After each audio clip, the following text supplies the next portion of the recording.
You've been here before, the fresh start, the clean slate. The version of you that this time was going to be different. You felt it clearly.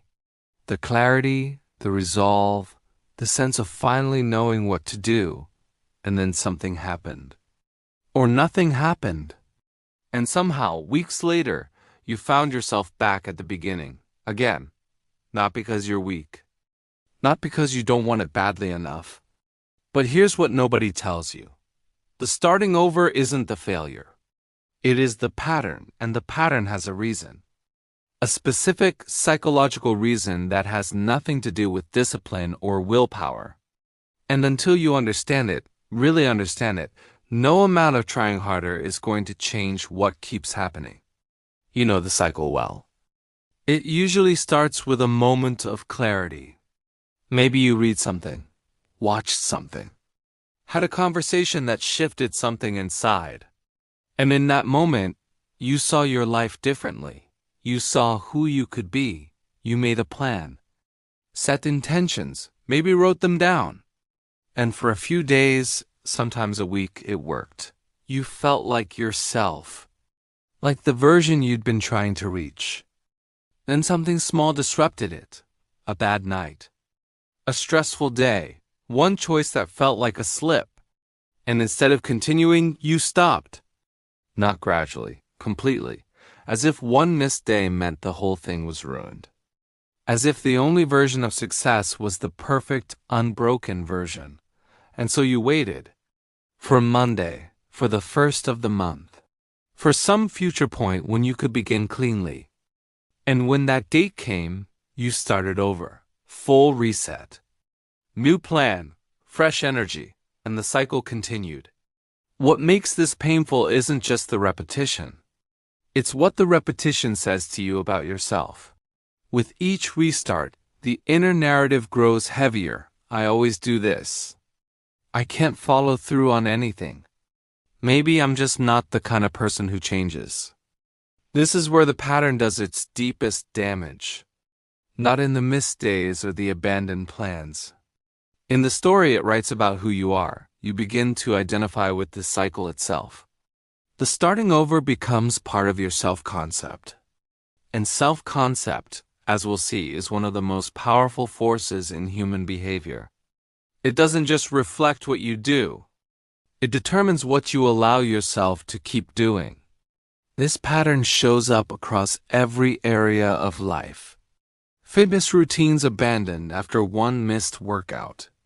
Diets restarted every Monday for years.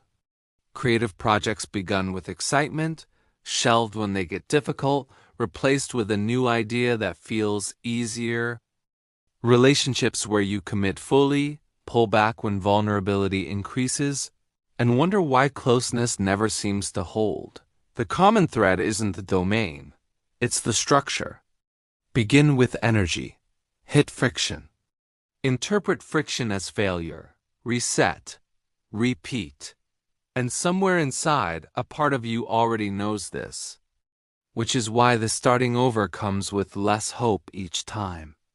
The excitement is still there, but it's thinner now. A little more performed. A little less believed. So what is actually happening? Why does the brain keep running this loop, even when you can clearly see it? Before we go into the mechanism, let me offer you something. What if starting over isn't evidence of weakness? What if it's evidence of a brain doing exactly what it was designed to do, just without the right information? The brain is not trying to sabotage you. It is trying to protect you. And the pattern of resetting, of returning to the beginning rather than pushing through, is one of the ways it learned to do that. There's a concept in behavioral psychology called approach avoidance conflict. When we move towards something we want, a goal, a change, a better version of ourselves, we don't only feel motivation, we also feel threat. Because change, even positive change, requires the brain to abandon familiar patterns.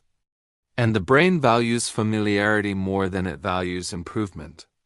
This is not a flaw in your character. It is a feature of neural architecture.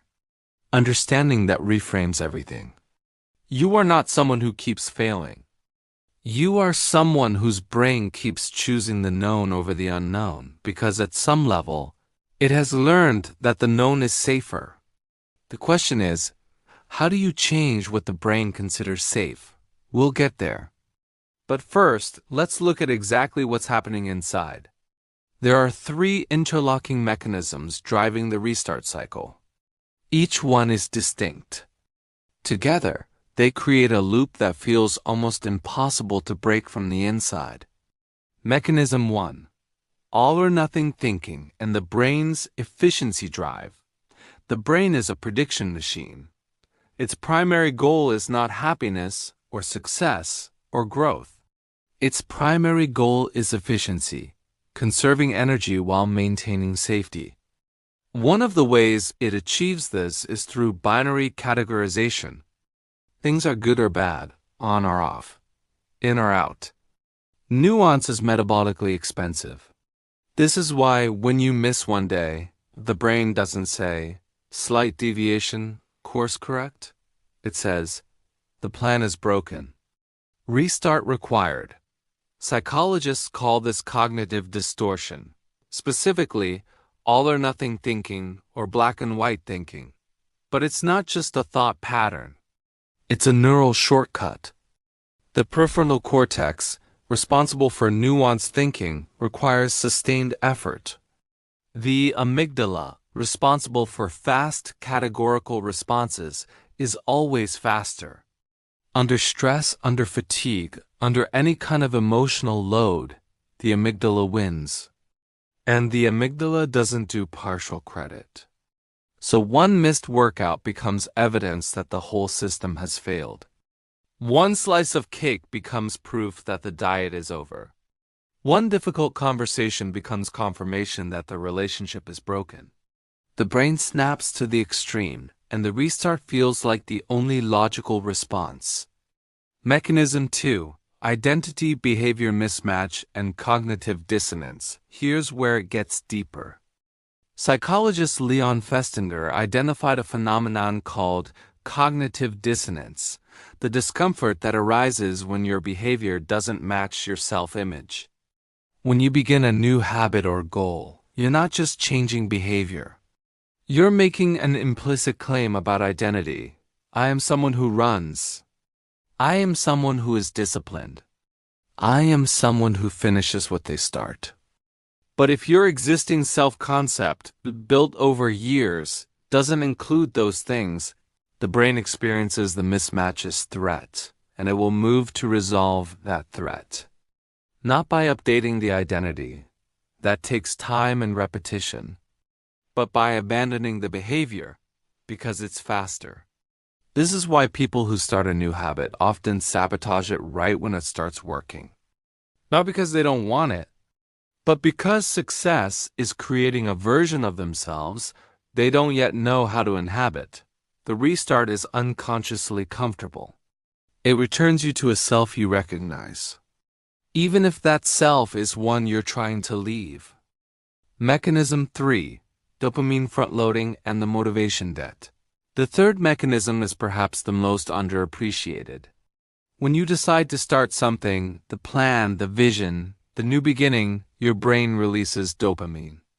Not when you achieve the goal, when you imagine achieving it.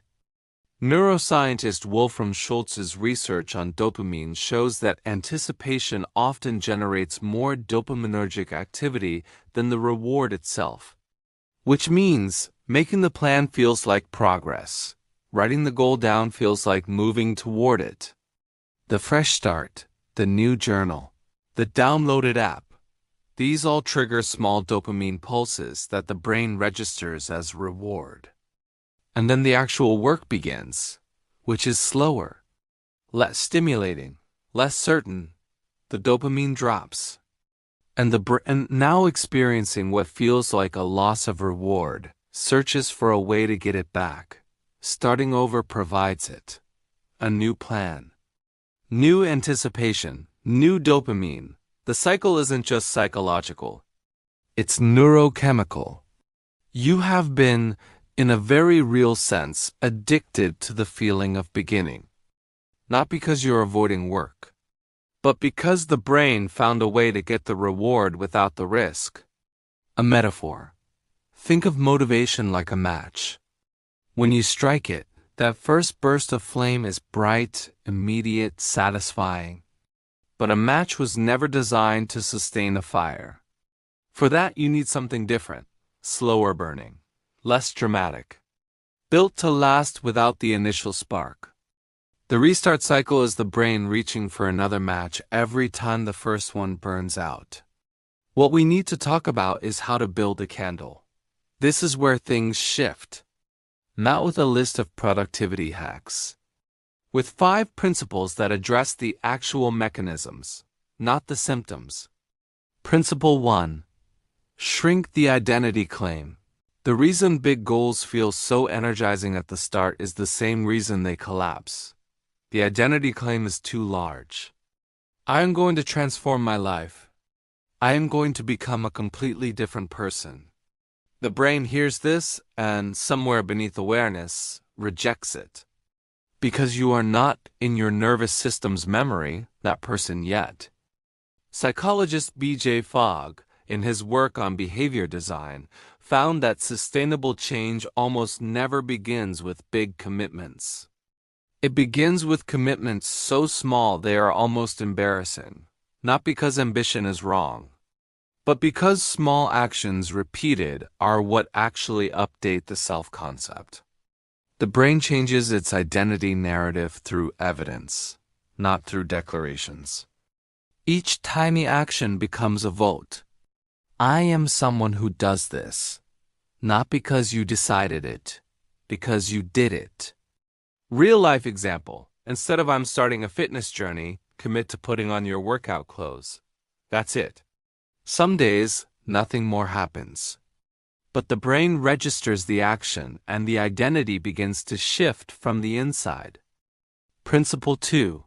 Redefine what counts as continuing. All or nothing thinking survives because we've never given the brain an alternative framework. We measure consistency in streaks. Unbroken chains, perfect records. And when the chain breaks, we restart. The reframe here is specific. Define continuation as anything that keeps the direction, regardless of intensity. Psychologists call this response flexibility, the ability to adapt behavior to context without abandoning the underlying intention. One push-up instead of a full workout is not failure. It is continuation at a lower intensity. One paragraph instead of a full writing session is not procrastination. It is maintenance. The brain needs to learn that the path doesn't end when the pace slows. Real-life example. On a day when everything feels too hard, ask, what is the smallest version of this that still counts? Then do that.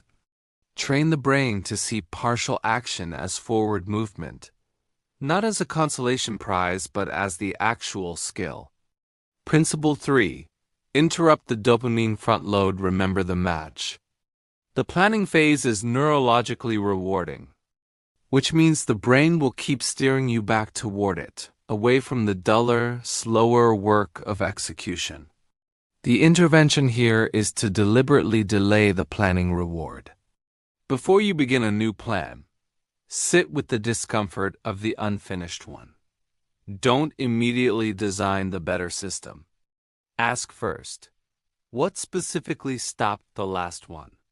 Not in self-criticism, in genuine curiosity. This interrupts the dopamine cycle by making the restart less rewarding than it usually is. It also builds something called frustration tolerance, the capacity to stay with discomfort, rather than escape into the relief of a new beginning. Research by Angela Duckworth on persistence shows that the ability to tolerate plateaus, the dull middle of any goal, is more predictive of long-term success than initial motivation. Real-life example. When you feel the urge to scrap your current system and start fresh, Write down 3 specific obstacles from the current attempt before allowing yourself to redesign anything. Make the restart earn its place. Principle 4. Build environment before relying on willpower. Willpower is not a character trait. It is a resource. A limited, depletable resource that diminishes with use. A phenomenon psychologists call ego depletion. Relying on willpower to sustain behavior change is like relying on holding your breath to survive. It works briefly. It was never designed to work indefinitely. What works instead is environmental design. The concept, developed by behavioral economists like Richard Thaler and Cass Sunstein, is called choice architecture, arranging your environment so that the desired behavior becomes the path of least resistance. Not because you become more disciplined, because the environment reduces the cognitive load of choosing correctly. Real-life example: if you want to read more, the book goes on the pillow, not the shelf. The phone goes in another room. You haven't changed your willpower. You've changed the friction. The brain always moves toward ease. Give it ease in the right direction. Principle 5. Create a bridge day protocol. This one addresses the specific moment when the cycle is most likely to collapse. The day after a break, not the first day, not the weeks before, the day after you missed. Research on habit formation shows that the most predictive behavior for long-term consistency is not the first day of a habit. It's the recovery behavior after the first miss.